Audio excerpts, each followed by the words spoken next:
Well. It's Saturday, October 19th, people. It's 11 a.m. Eastern Time.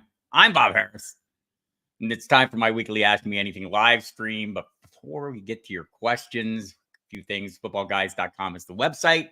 Appreciate you joining me here every Saturday at this time. Also on Tuesdays at 7 p.m. for the On the Hot Seat. Very hot. Live streams as well. I had Football Guys and Club Fantasies. Ryan Weiss on this past week. It was great. You should watch a replay if you didn't catch it. I know we go into mostly the waiver wire and stuff, but there's a lot of good information in there. So check that out if you get a chance. This coming week, I'll have another great guest for you. So look forward to that as well. Tuesdays, 7 p.m. Hit the subscribe button, the notification bell here at the Audible. Happy to have you. As you know, lots of going on here with Cease and Sig doing their greatness. Great on the couch this week if you didn't catch it with Theo Greminger. Theo will be a guest on my radio show tonight, the Sirius XM and NFL Radio's Football Diehards, 8 to 11 p.m. Check that out on Saturdays. Also, check it out during the week on the Fantasy Channel. Monday, Wednesday, Thursday, and Friday, we're on from 10 to midnight. Saturday, we do the simulcast on NFL Radio and the Fantasy Channel from 8 to 11. And then Sunday, catch me on the pregame show from 11 to 1. Subscribe button, notification bell, like me, don't like me, do all those things. Happy to have you here. Happy to see you. We got a lot going on. A couple things. Like I see the questions already coming in, and I'll get to the questions. I'm probably going to do fewer questions, people. I can't. So here's the thing. I'm a little obsessive compulsive. You'll be surprised to learn. Probably everybody who does this is a little bit obsessive compulsive. And it pains me when I can't get to all the questions, when I sit here and I want to get to all of them, but I know I can't. So I'll get to, I'll try to highlight the best questions or ones, I get so many repeats, right? And you just get caught up in all that. And so I want to try not to get us caught up into that and maybe expand on some questions that are maybe more helpful, not just like answering the question, but also like the process behind the answering question. I think that's equally important. So, but first, before I get to all the questions, I want to run through just some items to kind of set the table for everyone. And appreciate everyone coming every week. You guys are great. Love you all. And so let's get rolling here with just like, I'll run through my position here because I think there's some things that are good to know. I did see a question on this in the early portion of the greetings. Diana Rossini did report that Tua is expected to start and return to the lineup. And I think that prompts me to what Eric is asking about. He's asking about a specific trade. Trade he was sent Gibbs and Terry for Singletary, Tyreek Pittman, and Emmanuel Wilson. Might be a little too rich for my blood, although I think Singletary is about to give way to the Tyrone Tracy. But Gibbs and Terry, Scary Terry for, that's a lot. It's basically Gibbs and Terry for Gibbs and McLaurin for Tyreek and Pittman. And I think I like the Gibbs and Terry side of that myself.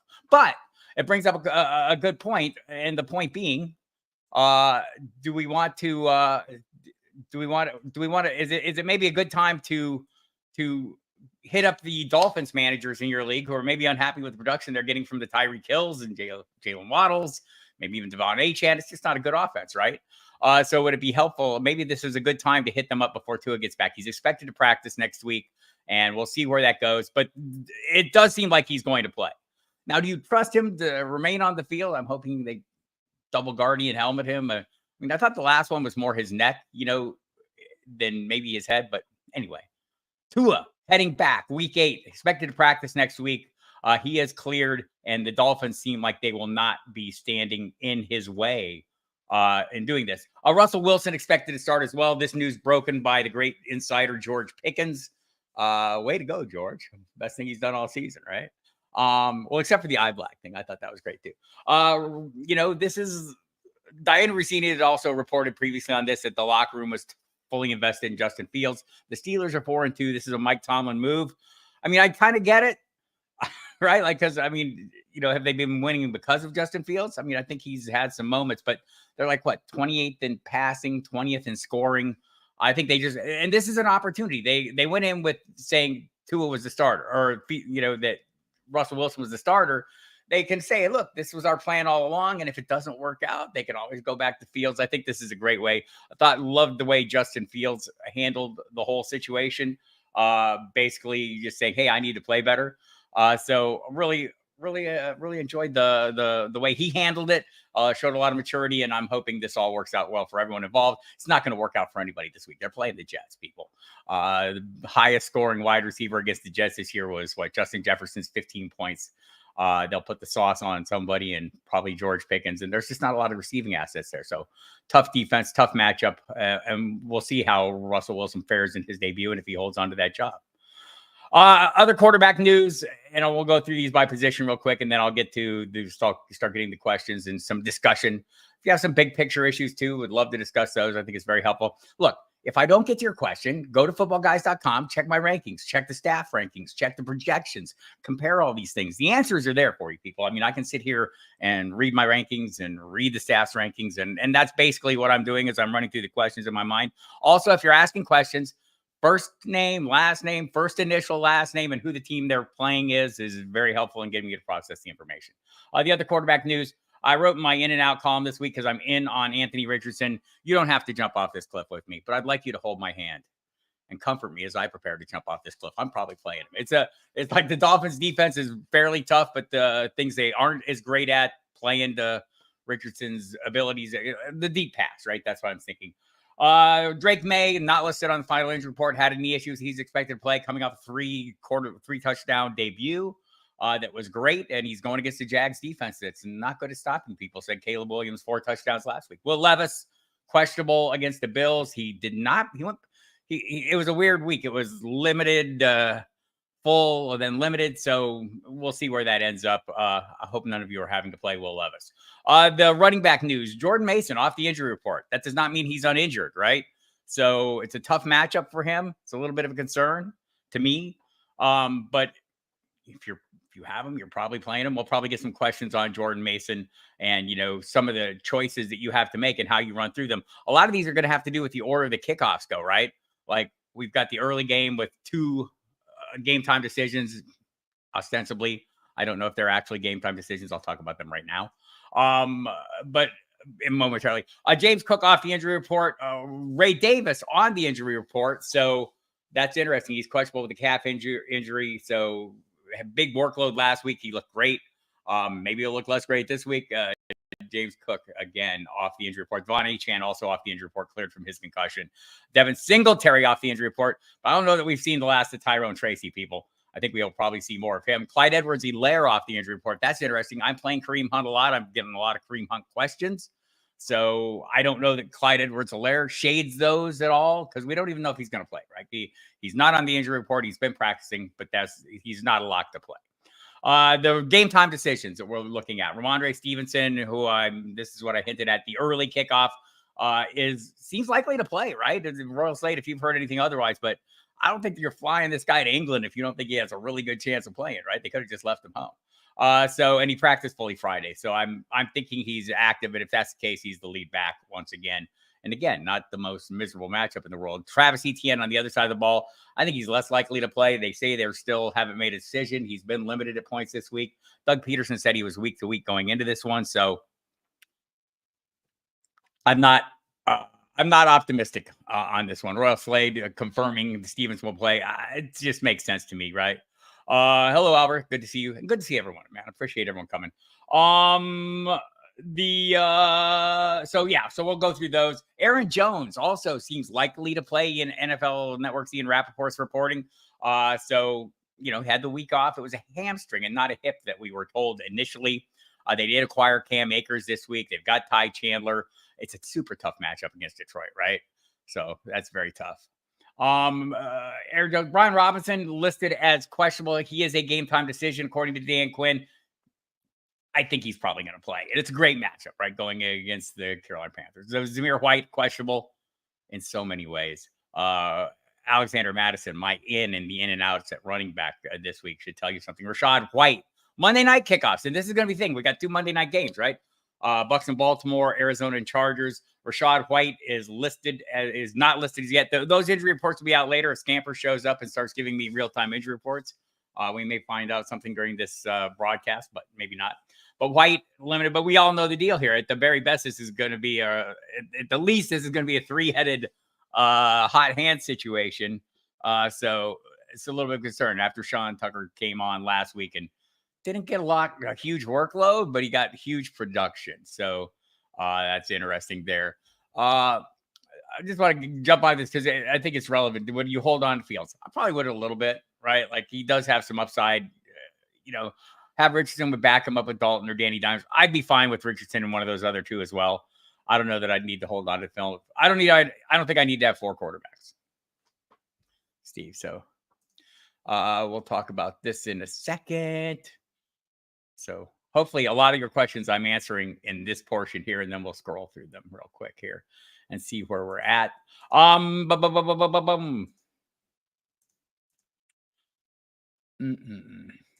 There it is. The running backs were ruled out. Jonathan Taylor, Trey Sermon, Tyler Goodson are going to mix that up. They did add a piece this week, Salvon Ahmed. Jerome Ford ruled out. Nick Chubb is back. Am I playing Nick Chubb? Like, do I want to play Eddie Browns? Does anyone want to play Eddie Browns? I might play David Njoku, but I'm not eagerly playing Cleveland Browns. We don't know what Nick Chubb's workload is going to be yet. Could be great, could be not.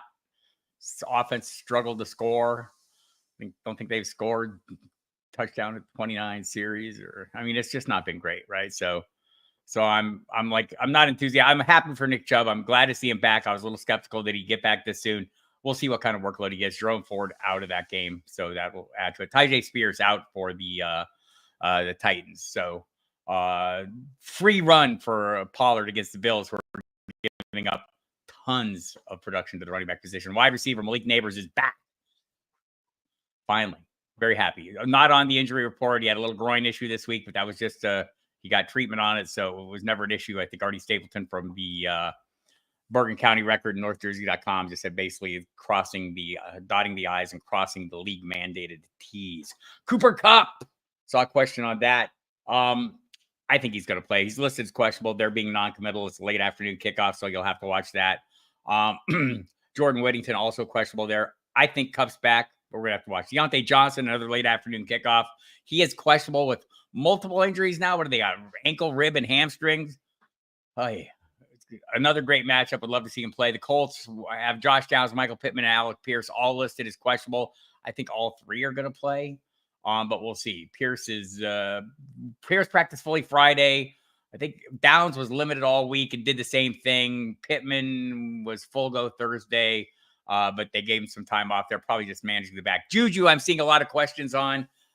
I don't have a great feeling about this one. He turned up as questionable. Andy Reid says he's going to play. So there's that, right? That's good news. Also, Andy Reid said they're listing him as questionable in case he suffers a setback. So there you have it. I think a lot of these things, like I'm seeing a question here, if,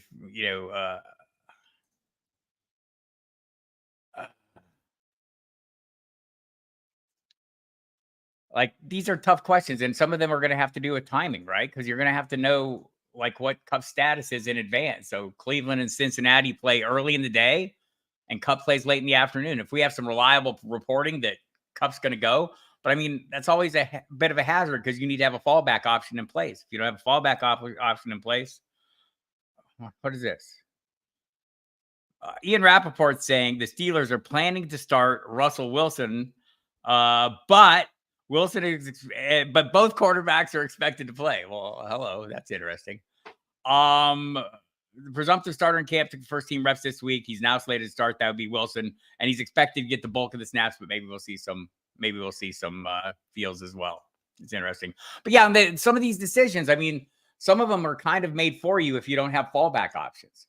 These are always something to keep in account. Like, Cooper Kupp, we might hear all kinds of reporting leading up to the game saying he's going to play. And then in pregame, he suffers some kind of setback. And then what are you going to do? You need to have a fallback option. So when you're making these decisions, I'm going to answer them like I assume you have a fallback plan in place, because if you don't, you're going to be high and dry if you don't start Chase Brown. You're waiting on Cooper Kupp and something happens. So be careful, people. It's a tough game out there. I know. I want to start Chubb. I do too. It's a great story. I know Sigmund, the bullets in the shoot. It's true. I mean, what kind of workload do we expect this first week back? I mean, like a lot of these players that don't get the full workout in August or full work in August, it seems like a little bit of an uphill climb for them as they get rolling. So we'll see on that. So Juju worries me a little bit just because Andy Reid basically said, we expect him to play, but we're listing him as questionable in case there's a setback. What? Does that almost make sense? So I don't know. Dontavian Wicks is questionable. He's limited practice all week. There was reporting that he was week to week. Wicks said he was day to day. Sounds more like day to day, but it's an early kickoff, so we'll know if he's active or not. They have plenty of options there. I don't know why they would rush him back. Jacoby Myers listed as doubtful for the Raiders against the Rams. Juwan Jennings ruled out against the Chiefs. Treylon Burks ruled out. He's probably he's a candidate for IR. So tight end. Oh, and the other wide receivers on Monday night, Mike Evans. We'll maybe find out something while we're broadcasting here. He's missed the first 2 practices this week. We'll find out more today. If he practices today, we'll probably feel better about this and see what's going on. There we go. Quentin Johnston is also not practiced yet this week. These are Monday night kickoffs, so we'll be looking for information on them today. Marvin Harrison practiced in the non-contact jersey to open the week, then fully yesterday. So that's a good sign that he's maybe worked through his issues and he's good to go, or will be cleared and good to go. But we have to watch that. TJ Hawkinson listed as questionable. So this would be his first game back. His surgery was on January 29th. We're like right at the 9-month mark. I feel like this is a little early, but we'll see. I think his own answers to the questions this week kind of gave me the clues that made me think that he's probably not playing this week. Dallas Goedert definitely not playing this week. He's been ruled out as Grant Calcaterra season. People got all 4 of his passes last week. Tyler Conklin listed as questionable for Sunday night. Anybody else of interest? Tommy Tremble, I think he's probably not likely to play. And kicker news, Jake Moody and Matthew Wright, both 49ers kickers, are ruled out. So Anders Carlson, formerly of the Packers, was signed to fill that role this week. And so there we are. There's the injury stuff. Yes, there were trades this week. I mentioned the big trade. No worries, campers. You're always allowed to be tardy, but I did need my breaking news assistant here, so I'm glad to see you. Thanks for coming, man. So yeah, you might have heard the Cam Akers news. I already mentioned. That's not the biggest news. Davante Adams traded the Jets, of course. Aaron Rodgers gets his target. This makes for a lot of interesting decisions. And Garrett Wilson. Here's where we're at. Davante Adams, there was a line in The Athletic when they were covering the trade that I thought was pretty accurate. This, whatever Garrett Wilson is, as long as Aaron Rodgers is the quarterback, Davante Adams is on the team. He's the wide receiver 1. And I know there's a lot of discussion. Has he lost a step? I don't know how much of a step he's lost. He's super productive. The targets have been there. He's been playing in a not great offense with lesser quarterbacks. So do I think Davante Adams is going to be Aaron Rodgers' primary target? I will use the Allen Lazard example here. Look at how Rodgers cherishes the pieces he's familiar with. Allen Lazard is playing fantastic football, right? So, and has been very busy, and it's not as busy as. And over the last 2 weeks, it's been great for Garrett Wilson. I'm still playing Garrett Wilson as a wide receiver 2 level play. I'm playing Davante Adams with kind of high end wide receiver 2 expectations. Might have taken him a little while to get up to speed, maybe, but probably not that long. We can go back over the course of time to their time together. I want to say 2020, what Rodgers' 3rd MVP. Davante Adams caught 18 touchdowns. He was the best goal line player in all of football. I mean, it was just like they didn't even bother running at the goal line. They just threw those little bubble screens out the outside, and it was a touchdown every play. Good morning, Terminal Sarcasm. Great to see you. So I do think it hurts. I mean, it's going to be a limiting factor. I don't know if it hurts him. Look, Aaron Rodgers is clearly looking for Allen Lazard in high leverage situations, right? And he will look less for Mike Williams. We may have seen Mike Williams at the end of his run. Last 2 passes to him and the end games have ended in interceptions, and Rodgers called them out on the wrong route.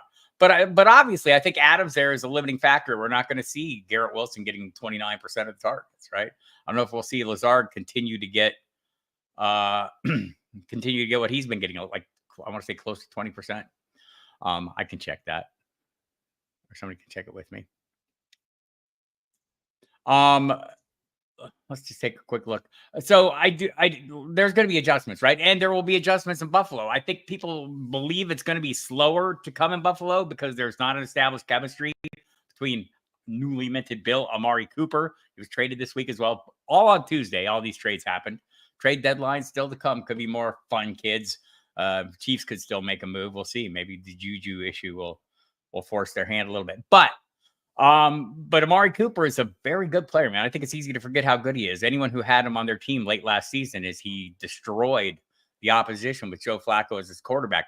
I'm thinking Josh Allen can cobble together a reasonable facsimile of Joe Flacco, right? So, and that included that great, like probably for many people, league-winning performance against the Houston Texans, like late last season. So I have high hopes. Oh, look at Rachel made it away. Appreciate you. Good to see you. So I mean, like I have a lot of hope. I mean, I don't know if it's going to be an immediate runner. Or it's going to take a little bit of a ramp up. I think over the course of time. Look, the Bills are only attempting 26 passes a game. They're like 31st in the league in pass attempts. This seems odd. I wonder if we're not going to see a course correction here to some degree. So do we see them bump up to the top 10 in pass attempts up into 36? What if we had 10 attempts?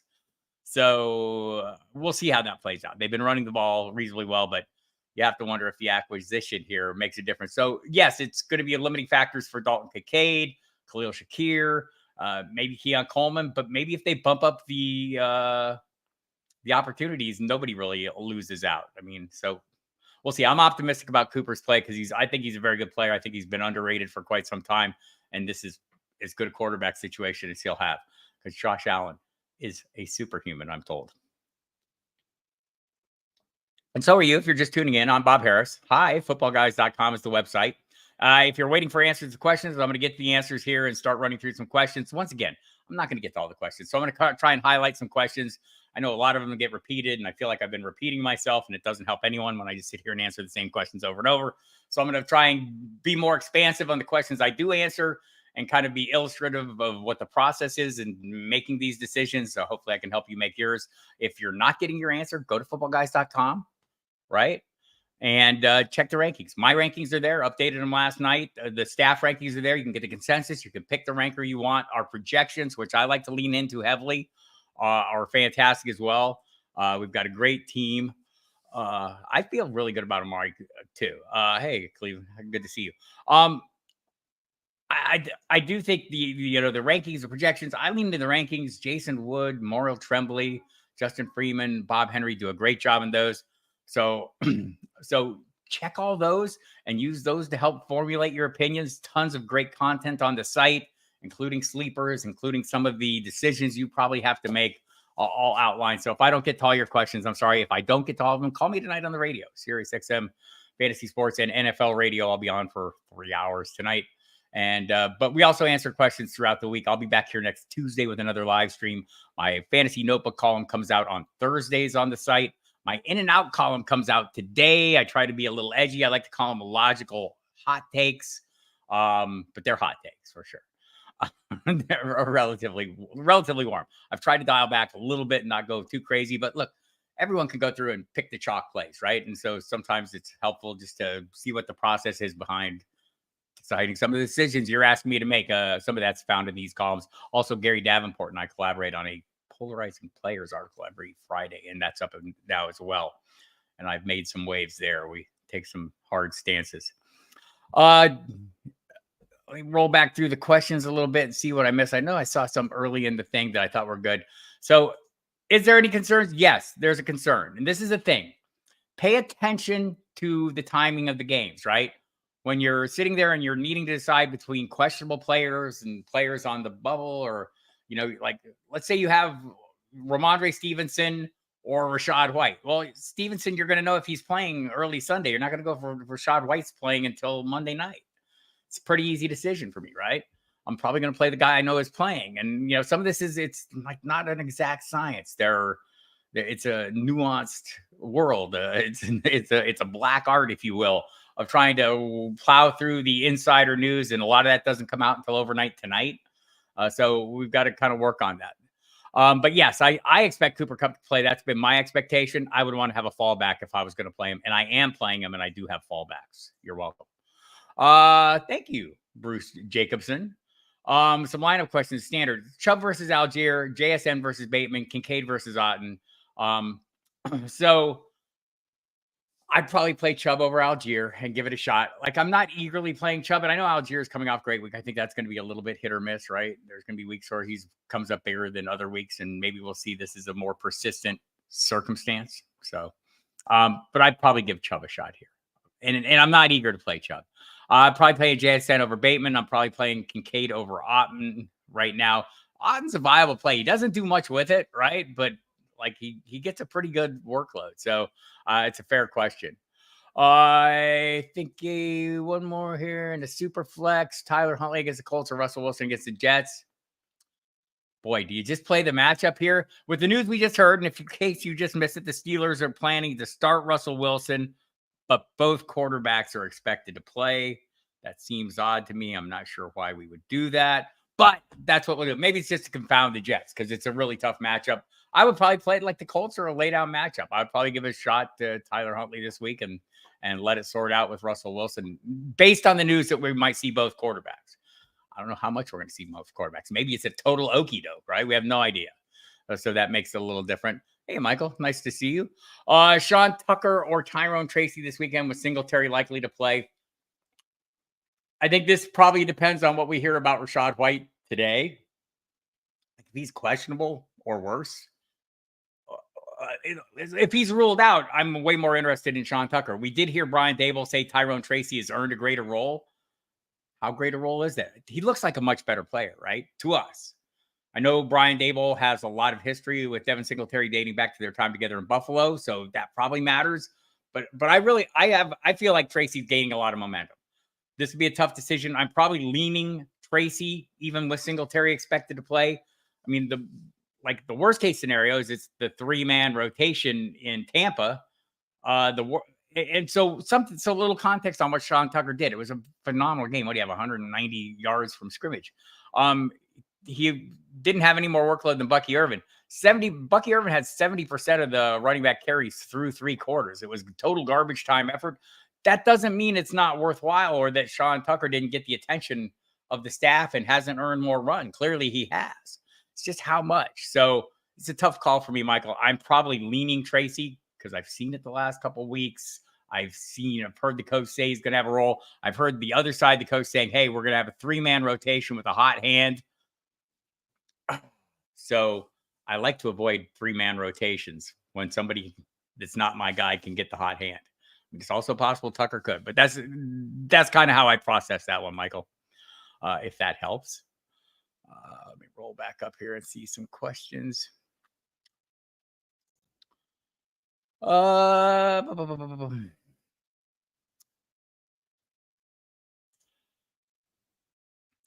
best guess is he plays, but I'm leery. I'm leery of this, just based on what Andy Reid said. The Chiefs are pretty forthcoming on injury stuff, right? That's been their history dating back to their time with the Eagles. It's Rick Burkhalter is the director of medicine for that under Andy Reid has been since the time of the Eagles. And they're usually the first team out. That's why the Rashee Rice thing, or Rashee Rice, I should pronounce it correctly, was so odd because the Chiefs are really transparent. Once injuries happen, they get the news out quickly. So I have not a great feeling. And I'm a little Juju skeptical, right? Maybe I'm just too focused on last year's Juju and not the year before's Juju. I wonder if he's up for a major role over the course of a season, but this might be an indication he's not. But I do, my best guess is he is playing because Andy Reid said he's going to play. Judy or Watson or both, and sit either Kraft or Kincaid. Judy or Watson. Watson who? Christian? Okay. Guys, got to give me first names or initials, please. There's a lot of people, and it's just I can draw blanks. Judy or Watson. Watson's going to play. I probably lean Watson right now. I mean, and I'd probably go Kincaid since I don't want to sit or both and sit Kraft. No, I'd probably play Watson and I'd probably play Kincaid. Again, at some point, Deshaun Watson might have a fantastic game. At this point, he has yet to throw for 200 yards. He just lost his top receiving asset. This team has scored fewer than 20 points. It's the first team in decades to not break the 20-point mark over the course of their first 6 games. They haven't scored a touchdown in 29 series. They're struggled to extend drives. That's one of my concerns for Chubb. Can Chubb come in and turn this offense around? Maybe. Probably not, though. It's going to take more than that, right? So, I mean, Chubb can make a difference, but the quarterback play has to improve, and I have seen no signs that Watson's going to improve. I hope it happens. Pickens or Juju in a standard. If Juju's playing, and this is one where the timing works out for you, I'm playing Juju. It's a late afternoon kickoff. The Steelers play at night. I'm not interested in playing Pickens with the change of quarterback going against Sauce Gardner and Reed and the Jets defense that's not giving up one 15-plus point game. 15.2 points to Justin Jefferson has been the most points they've given up. So, not this week. I played Juju. So this one's interesting, right? So Jordan Mason is off the injury report. That does not mean he's not injured. Right? We know he has an AC joint issue. He practiced with a non-contact jersey early in the week. Running back position takes a substantial amount of contact. This is a super tough matchup. Tank Bigsby, this is one where you have the timing work on your side. I don't think Travis Etienne is going to play. If it's the Tank Bigsby show, I would probably be okay playing Bigsby given the matchup of the circumstances. I'd also be okay playing Jordan Mason, but you have to know what the situation because he has been a top 10 running back, right? But when you look at the matchup and the injury concerns, I think this is a legit question. And so I'd be wide open to playing Tank Bigsby in this case if there is no Travis Etienne, and I think there will not be. And I'm not worried too much about Ernest Johnson. He'll have a role. He's a better pass protector. He gets more targets. I think Bigsby has one target all year, right? So much like Jordan Mason, he is a ball carrier. And so, that takes a little bit of the high end off both of them, but it hasn't been a limiting factor for Mason. I don't know that it would be for Bigsby. Andrea wants to know, need one, Brian Robinson Jr. versus Carolina. I want to play him so bad. Devontae Adams versus Pittsburgh, Brian Thomas Jr. So late afternoon kickoff, Sunday night kickoff, early kickoff. Brian Robinson playing against Carolina is worth waiting for to me. I would probably play Robinson if he's active and fall back to Adams if he's not. I think it's relatively easy. I mean, I like Brian Thomas Jr. I think he's going to get is he going to see the Gonzalez coverage there, Royal? I think probably. And I don't know that that's going to stop him, right? Because Brian Thomas Jr. has been great. A lot of issues for the Jaguars right now. 4 drop touchdowns last week, including one by Brian Thomas Jr., who can make a big play at any time. I think Devontae Adams capable as well. I would love to play for Brian Robinson Jr. against the Carolina Panthers. So watch to see if he's active and go from there. BTJ or Bigsby versus New England. Amari Cooper versus Titans. Or Worthy versus San Francisco. If there's no TTN, I'd be playing Bigsby. And if not, I'd be playing Brian Thomas Jr. Amari Cooper, I have high hopes for. I do, but maybe not this week. Kind of went through this one before. I'm going to choose Kincaid. I went through that one. Also, would you play Kareem Hunt over David Montgomery at flex? I would not. I played David Montgomery. I like Kareem Hunt. I think he's a great play. I think Montgomery's just been on a touchdown roll. Look, touchdowns are hard to predict. He's had 8 games in a row. So it's tough. Let me just look at how close they are in the projections. Sometimes I like to just double check when I feel like, am I overthinking this a little bit? And I probably am.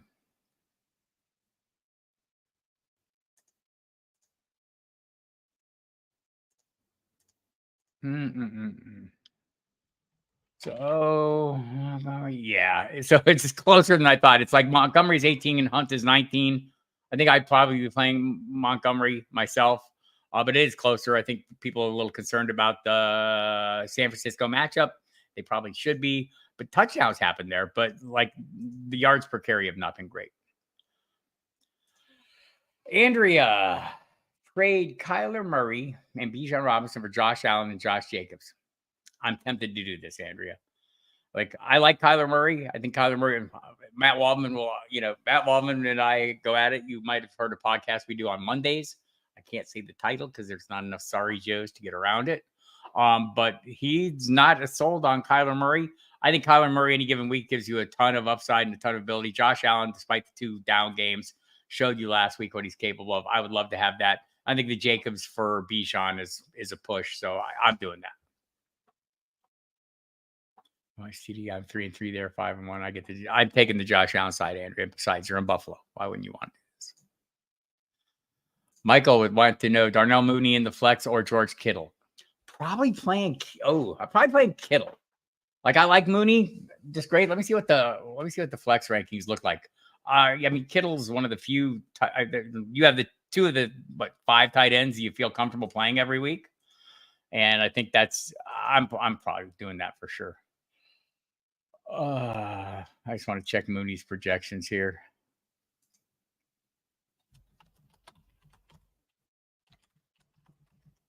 Yeah, I'm playing Kittle for sure. Mooney is. I mean, it's like not that close, but it's close enough to be worth checking. So yes.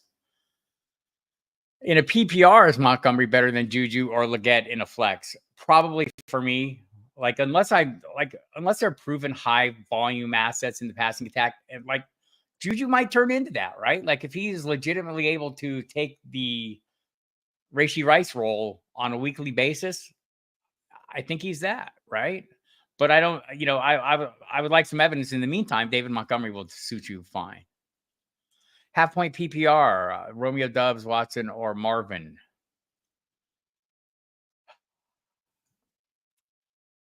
So again, we may find out this afternoon that Marvin Harrison Jr. is fully cleared. I'd probably play him if he's fully cleared. Otherwise, if I'm playing it safe, I'm probably playing Doubs if I want to play for the upside Watson. But if Marvin Harrison Jr. is cleared, fully cleared, I'm playing him. And that may not be something. Maybe he ends up questionable today and they end up clearing him tomorrow. That's something you have to pay attention to. You can listen to the pregame show. You can listen to the pregame show here on the Football Guys Fantasy Football channel as well. Great show there. And check the game day updates page on the site. You'll get that in your email. And we have all that information in there. Joe Bryant, Cecil, Clayton Gray, and put that together every morning. And that's live and gives you all the information in real time. But I play Achane or Chase Brown in my flex this week in a 10-team standard league. Chase Brown's been very good over the last 3 games. I think he's running back 7. The Devon Achane is not. Against Cleveland, the defense has not been great. I'm probably talking myself into playing, and this is just what's the better offense and who's on the roll right now. I'm really hopeful for Devon Achane to come back for this offense to regain its stride. But right now, they've just been struggling, right? And what has Achane been without? I mean, it just hasn't been great. I'm probably going Chase Brown. I mean, you know what this decision, you know what you're making with this decision, right? The huge upside of the Devon Achane. It's the same reason we still play Tyreek Hill, right? Without great quarterbacks, because anytime he could take a 5-yard dump off and take it to the house at any time. Devon Achane could do that same thing with any handoff. Chase Brown has been doing it the last 3 weeks. Taking over the goal line role, taking over the bulk of the workload. Zach Moss is still a factor, but a much lesser factor. I think he's down in the 40% snap share, and Brown has taken over. The thing we expected to start the season that took a month to happen has happened. The switch is flipped, and we're seeing Brown. I'm playing Brown this week.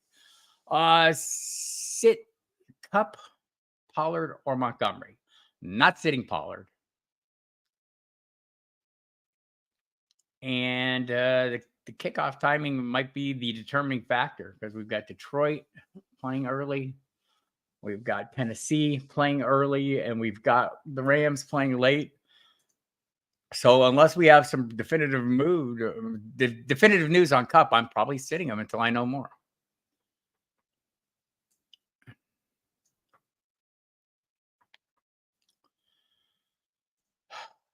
Daniel needs to start 2 of 3, Achane, Juju, and Jameson. That would be Devon Achane, Juju Smith-Schuster, and Jameson Williams. I'm probably, given the circumstances, playing Achane and Jameson Williams. I think Juju's going to play. Andy Reid said he was going to play. I've been through this 5 times. I'll go through it one more time. He's questionable, right? Do you have a fallback in place? If you don't have a fallback in place, it's hard not to play the guys who are playing in the early window and just getting it out of the way and not worrying about whether you get a sudden, game time decision that goes against you when someone's list is questionable. Again, think he's going to play. I'm not sure he's going to play, so I'm going to play it safe with your decision. Your risk tolerance, however, will inform your decision, right? Maybe you don't feel it's a risk. Maybe you say, like, I know Bob's just being like safe because it's not his team. That would be correct, right? I am being safe. I like if this was my team, I would play Achane and Jameson for sure. I would, because I'm still a little Juju skeptical. Maybe I shouldn't be, right? But I still am, and I'm not like all in on Achane, but yes, that's where I'm going. Darnell Mooney or Jordan Mason? Lester, that's a hard question, right? Because I mean, Mooney's been pretty productive. I'm probably playing Jordan Mason here, and I'm not like all excited about playing Jordan Mason in a tough matchup with a hurt shoulder. If you don't feel comfortable with that, Darnell Mooney's a perfectly acceptable piece. I think sometimes these things can get in our head a little bit, and this one probably is in my head a little bit. But Mason practiced fully Friday, and he's off the injury report.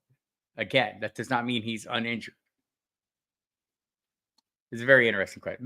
This is a you thing, Lester. I think I've laid it out. I don't know that I'd have the intestinal fortitude to sit Jordan Mason, even in favor of Mooney, but I don't think it's crazy. Offered Marvin Harrison Jr. for Jordan Mason and Keon Coleman. Am I doing this trade, Senor Rojo? Mr. Red. So I think that, this depends on your view of the shelf life of Jordan Mason, right? If you feel like, and so what do we know about Christian McCaffrey? Christian McCaffrey's on track to return. He's been working out without setback now for a couple weeks. I've heard no news is good news on that front. The last news we heard was he had, graduated to running on hard surfaces, or at least the grass surface, and there hadn't been any issues since he returned from Germany for his advanced treatments. So the talk is maybe around week 10 for Christian McCaffrey. I want to say they have a week 9 bye. Is that correct? And I think it's back. It's the Buccaneers game is what I'm double check so I don't look as stupid as I am. That's my superpower. I double check. Yeah, so that would be the 11-10. So that would be the week 10 game against the Buccaneers. So they have the game against the Chiefs, then the Cowboys, and then a bye, then probably back for the Buccaneers. So, like, if you believe that timetable that's been thrown out there by people, then getting a little ahead of this. My problem is Marvin Harrison Jr. like ever going to play more than a quarter at a time? Got it. So I'm this feels like an opportunity to victory lap, and I don't want it to be a victory lap, but it's just my reminder, to myself. One of the things I argued all offseason was, drafting Marvin Harrison Jr. at the tail end of round 1 or early round 2 seems like a reach when a guy like Malik Nabers is available in round 4. And I know why we were doing that, because we thought the quarterback situation was great. We thought Nabers' quarterback situation wasn't great. And I've been arguing with you for a long time to tell you the quarterback situation should be less important than the player and the anticipated role. Harrison's role has been great, but he just doesn't extend it over the course of games. Where he playing full 4 quarters like we've seen him play individual quarters, this would be easy. I'm probably standing pat myself, because I don't know what the plan is for Christian McCaffrey. I think maybe we're also overplaying the mystery of Christian McCaffrey because we've been fooled once. We don't going to get fooled again, right? Like, we opened the season all confident, I did, that he was going to play. I talked to people in the building. I talked to people who cover that team on a daily basis. I talked to people who talk to Christian McCaffrey every day in August, and there was zero concern that this was going to be the outcome. So I'm maybe a little more skeptical than I should be. I'd be hanging on to Mason right now. Like, if Marvin Harrison Jr. was rocking the free world, like Neil Young and Crazy Horse, maybe so. I'm just going to double check something. Yeah, Marvin Harrison is wide receiver 27 right now. Probably not doing that. Let's see. There's no sorries here. No apologies here. We're happy to have everyone whenever they show up. And if you're just showing up, hi, I'm Bob Harris. Damn glad to meet you. Pleasure's all mine. Find me at footballguys.com. Find me on SiriusXM Fantasy Sports Radio. You find me here every Saturday at 11 a.m. Eastern time. And Tuesdays at 7 p.m. for On the Hot Seat. I don't know who the guest is this week. I'm working on that. I traded, said MP17, CMC and Higgs for Breece Hall and Devontae Smith. We will determine who won after the season. I think for right now, I like your side. I like the Breece Hall, Devontae Smith side. I think that's the side. Like I like what we saw from Breece Hall last week. It's possible by the time the season's over, we'll forget that ugly start to the season. We're going to have to forget a lot of ugly starts to the season, right? And we usually do, right? There's a lot of things that don't happen. I can think of how many examples over the course of years of situations we thought. This is something I talk about. Here we go. Take a hit of coffee and get on my soapbox here. So, example, Anthony Richardson. You heard me here all offseason, if you've been paying attention, touting this guy like he was the second coming. He has not been, right? He's been a quarterback 4, and then week 1, which was close to the upside I wanted to see. And then after that, he was horrible for 2 games. Then the 4th game, he came out and had a great first quarter, I thought. Looked like he was getting back on track against the tough Pittsburgh defense, then he got hurt. So, am I wrong about Anthony Richardson? Yes. Right now, I'm wrong about Anthony Richardson. The season doesn't end now, right? This is an ongoing evolution. I can be right and wrong both multiple times over the course of a season. And that's where we're going to be on some of these issues, right? Like we were all wrong on Breece Hall for a couple games for drafting him with the 2nd to 5th to 6th pick overall. Do I think that's a permanent condition? No, I think we may end up thinking this is great value. We were all wrong for drafting Christian McCaffrey with the 1st pick overall. If at the end of the season, he's Christian McCaffrey from weeks 12 on, are we going to be mad that we missed out on the first however many weeks if he's winning us a championship at his usual player and a half value? No, we'll say we were right. So right and wrong are evolutions. They are not static positions. You can be both right or wrong. I think I like to look at these things or wins and losses they're determined after the season. I think in this case, I feel better about your side. I traded Chubb, Garrett Wilson, and Dubs for Amon-Ra. Might have been an overpay. And like there's another one, Amon-Ra. I mean, we were drafting him 5th overall. He's not playing at that level. Do I expect that to be a permanent condition? I don't, but it might be. Same with Sam Laporta. Has Jameson Williams changed the dynamic of this offense? Is David Montgomery's rushing ability? They just paid him more money. A limiting factor for all the higher end pieces that we viewed in this offense, or the 2 guys we were drafting later, the people who are limiting the people we were drafting earlier? Yes, for now. Hopefully it's not a permanent condition again. So the question added, did I give up too much? I think you might have. Like, I think like right now, I mean, Garrett Wilson and Amon-Ra St. Brown, if we go look at the numbers of where they stand right now. I mean, Wilson's coming off 2 great games and is wide receiver 7. Amon-Ra St. Brown is not. He is wide receiver 17. I think we see the value of Garrett diminishing. I'd like to hope we see the value of Amon-Ra St. Brown increasing over, and as he normalizes into the role that we've seen for the last 4 years. Yes. So it depends on which Amon-Ra St. Brown you get. But I think, yes, maybe you paid too much.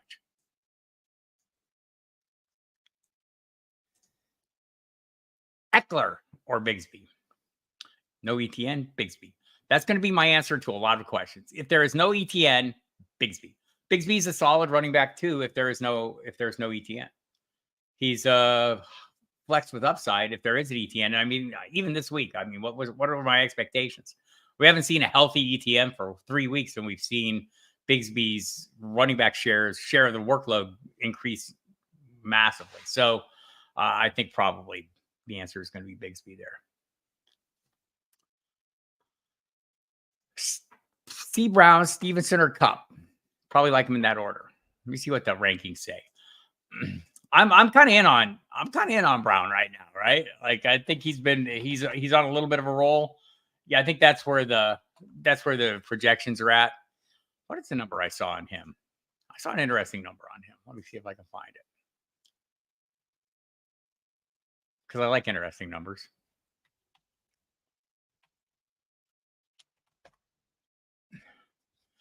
$18 points per game over the last 3 games. That's pretty good. That's running back 7 over that span. Probably playing that. Trying to capture that in the moment seems like a reasonable thing to do. Don't know that it hurts him, but it doesn't help him.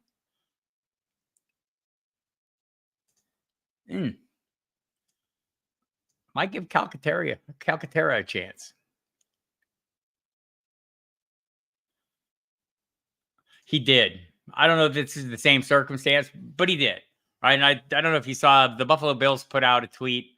You can go to their X feed and check it out, saying the chemistry is already established. There was a Bills-Browns game. Josh Allen's throwing the ball, just totally throwing it away, throwing it out of bounds. Amari Cooper on the sidelines without his helmet, reaches up one-handed, catches it. So established.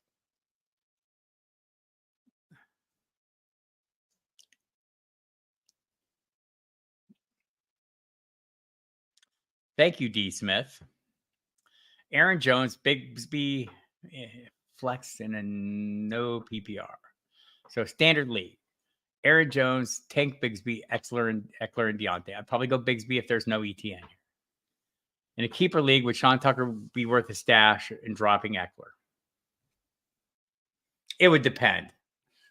Right? Like, it would depend on what your running back room is. If Eckler's a player you're never playing and you're playing for the long term, then yes. Sit tight on Kincaid? Yes. It's hard to say what I would expect. Like, one of the things about trades is you don't know what people's needs are, or how the league is configured. Maybe it's a tight end. I'm sure you would have said it's tight end premium, but can you start multiple tight ends? I would sit on them in Dynasty. Don't want to hang on to that. Football Guys. Football Guys is the website where I apply my trade. Footballguys.com. Go there, check it out. Get the daily email update. It's totally free. If you're not familiar with Football Guys, that's a way to get familiar with Football Guys. Daily email update. Myself, Cecil Lammey, Sigmund Bloom put together the news every single day. Joe Bryant puts it in your inbox. Tons of articles and other content come with that. Much of it free, so you can check it out and get a feel for what we do, but tons of content on the site. And also listen to my daily update podcast. Me and Dempsey do it 4 days a week. I do it 5 days a week. Comes out every morning at 5:30. It's just a 10-minute digestible piece of information, just some headline news and fantasy analysis of those headlines. Mondays, I run through all the injuries from the games to see where we're at and get you up to speed for the start of the week. So check that out every day. So I think, this is why I say if there's no ETN, why I would go. The times we see Dearness Johnson are passing downs, right? And so maybe that's a limiting factor for Tank Bigsby. And if you're concerned about that and making your decision based on, in a PPR league, if someone's going to get more run or get more targets, that is 100% true. But I think Tank Bigsby will get the bulk of the carries if there's no ETN. If there's an ETN, it all goes wonky for me.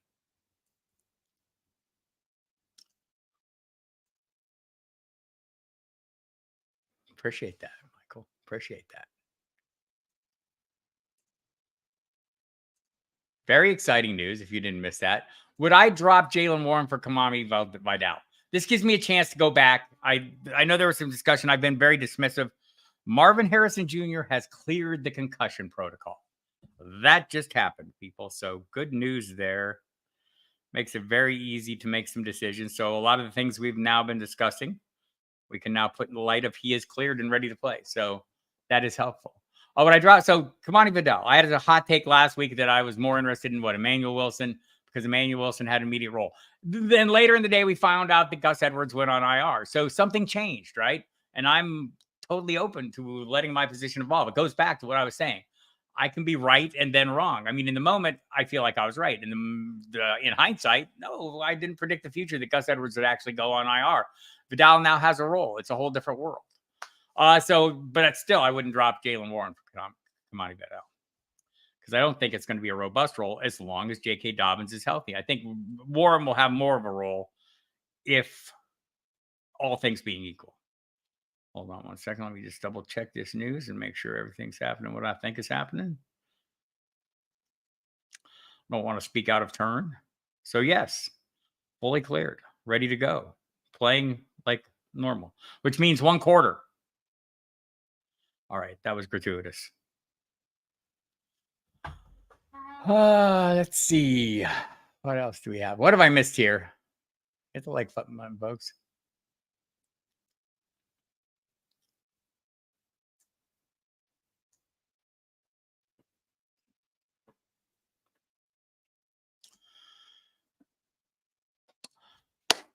Trone Forest says, if Cup is active, I have to drop someone to free him up to get him off IR. This is an interesting question. PPR, my bench, DeAndre Hopkins might get traded. Braylon Allen, a great handcuff. Ty Chandler, a great handcuff. Madison, the lead back on a lousy offense. Mostert. 3-man committee, or is it a 2-man committee? I'm not sure. JSN or Mooney? This is almost an impossible question. I would like you got a lot of bodies at running back. I think I would be making a hard decision on one of these running backs. With Aaron Jones getting healthier, might be Ty Chandler. The addition of Cam Akers gives me concern. Mostert, I think, like, is a Devon Achane injury away from a more robust role or more complete role, or is he? Is Jalen Wright going to be a factor? It's not JSN or Mooney. Like, my process of elimination is taking me to Ty Chandler. Like, D-Hop is probably the right answer, right? Like, he's in a lousy offense playing with a lousy quarterback, but do you not want to see if he goes somewhere else? And I think that's why you say may get traded. Boy, this is a very tough decision. And sometimes you have to make tough decisions. Knowing Aaron Jones is close to returning or is in a long-term injury, I don't think you'd be playing Ty Chandler this week. I'm guessing these are your end of the bench guys, and you have way better guys that you're playing ahead of them. It'd probably be Chandler. I mean, you can make an argument for Madison as well, but I mean, he's got, like, the Raiders have 12 touchdowns last year. This year he has 4 of them. Hello, Adam Heatwaves. That's me.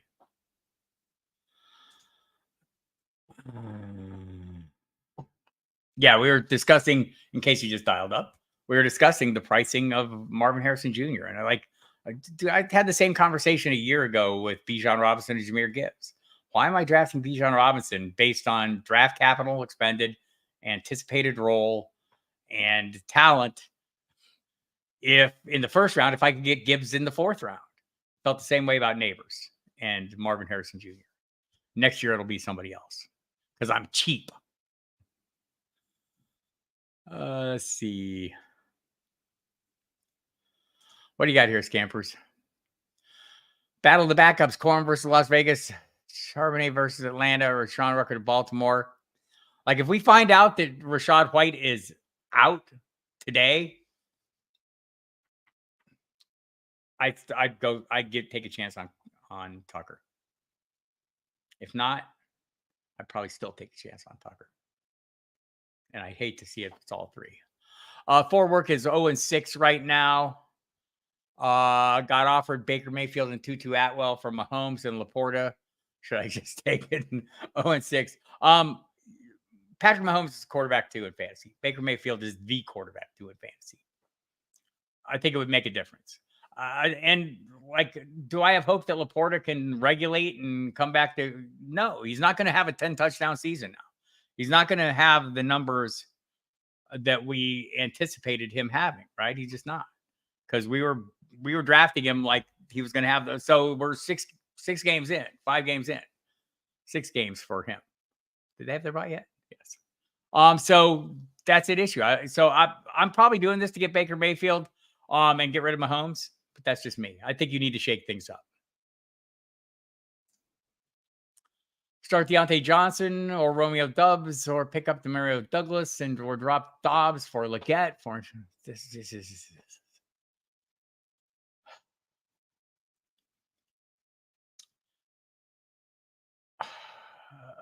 If I could pick up Demario Douglas and play him, I probably would do that. But I'm not sure. This is more complex than I can keep up with. Sorry. I'm probably leaning Mostert, but I mean, I think they're both in similar roles. And so maybe Zach Moss is the right answer, being in a better offense. Scampers takes issue with my willingness to part from Laporta. And that's the sticking point, right? A question I asked earlier, Thomas will likely see, but he did struggle against Houston. Tank Dell and Stephon Diggs both got the job done. I am hoping that as well. But this is the key. Mark is right here. If you want to play a questionable guy, have that fallback option in place, especially in the late afternoon, Sunday night game, 2 Monday night games. You might have opportunities. Go out and check your waiver wires to see if there's a viable portion. And by viable, I mean not on the injury report, because there's a bunch of Chargers. We'll see what's happening with Quentin Johnson, Ladd McConkey, until you get clarity on those. One more time, in case people just tuned in, would I start Chubb this week? I would. I don't know that I want to. Don't know that I want to. But I would. Yes. I don't know. We don't know what the workload's going to be, right? And I know like various people are going to be higher on him. I'm less high just on Browns in general because the offense has been miserable, and I don't think one person changes that. So see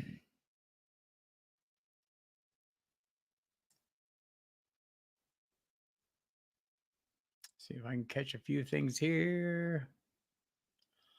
I can't see your original question board. Didn't mean to skip anybody. So I'm just like, there's no way I'm getting all the questions, right? Just not. So I'm just trying to be pick and choose and trying to expand on some of the questions to try and give you more helpful information to more than just the person asking the question, because there's a bunch of people here and I want to be helpful to all of you because I appreciate all of you. You're all fantastic and you're great people.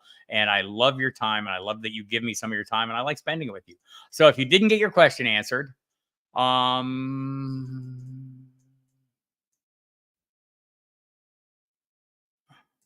was Chuba or Jay. Sorry, I missed it. Anyway, so if I missed your question, go to Football Guys. Check out my rankings. Check out the staff rankings, the consensus rankings. Pick another staffer who you have a great deal of faith in. Compare our rankings and see where we sit. And maybe that helps you find ways. Compare those to the raw projections, which I like to compare my rankings to constantly. All this available to Football Guys subscribers. I hope all of you are. If you're not, think about it. If you want to check out and see what's going on at Football Guys so you can get started, the entry point would be the daily email update. It's free of charge, comes in your inbox every single day. Me, Cecil, Sig, doing all the news work there and taking care of business. And Joe Bryant sends it out every day. And there's tons of articles, rankings, and other things available in there as well. And tons of articles and content on the site. The Football Guys Fantasy Football channel, the Dynasty channel, the Audible channel have tons and tons of information, tons of new content going up every day. My daily update podcast goes up every morning at 5:30. I hope you listen to that and get a little started today. Just kind of set the edge about that. And you know, kind of start your day and knowing what you're looking for.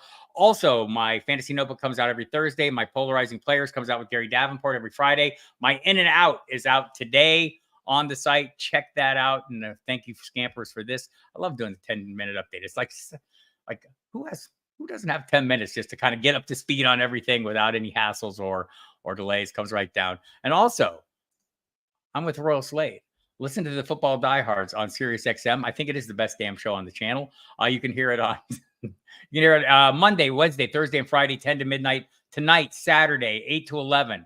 We'll have Theo Greminger on as our guest. If you missed him on the couch this week, go listen to that with him and Sigmund. Great show. Theo's a great mind. He'll be on the show. Jamie Calandra will be on to talk some DFS with us. So check that out for sure. And then Sunday, I'm on with Jeff Mans, but also check out the Football Guys Fantasy Football channel. The pregame show, Jagger, Joey, and the crew do a great job. You don't want to miss that, Jeff, and everybody, man. Tons of good stuff. So that's it for today. I'll see you here Tuesday, 7 p.m. for On the Hot Seat. I have a great guest. If you missed last week's On the Hot Seat with Ryan Weiss, don't go back and listen to it. Appreciate y'all. We'll see you next week. Good luck in week 7.